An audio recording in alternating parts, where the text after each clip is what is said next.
recognized. Thank you very much, Mr. Speaker, and I thank my friend from Pennsylvania for yielding. It's imperative that we defeat the previous question so that we can bring up the American Energy Independence from Russia Act for immediate consideration.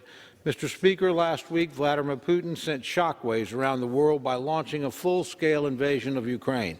Though much of the planet has rallied to support Ukraine in their heroic defense, Putin has begun to use his most potent weapon to threaten Western democracies. That weapon is dependence of much of the world on Russian oil and gas. Not even the United States is immune from this national security threat. In 2021, according to the American Fuel and Petrochemical Manufacturers, the United States imported an average of 209,000 barrels of crude oil per day and 500,000 barrels per day of other petroleum products from Russia.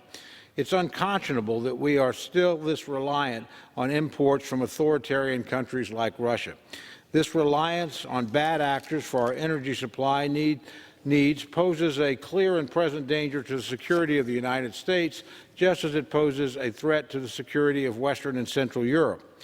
At any time, Vladimir Putin could choose to retaliate on dozens of countries that have imposed sanctions on him and his regime by simply turning off the spigot. Gas prices in the United States will undoubtedly increase even more than they currently are, and much of Europe would be plunged into the cold and the depths of winter.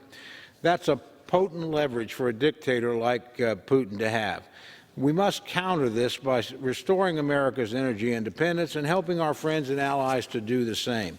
Unfortunately, when President Biden took office, he immediately took steps that ultimately harmed America's energy independence and made us more reliant on foreign energy imports.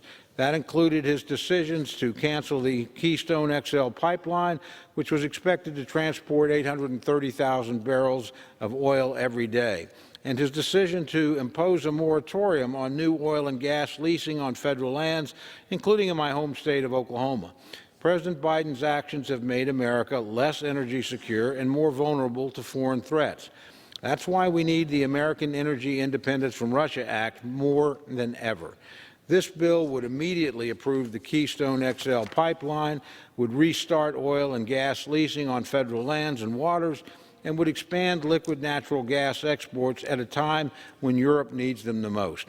It would ensure an all-of-the-above energy policy that paves the way for American energy independence, and it would rightly end the ongoing vilification of America's oil and gas industry.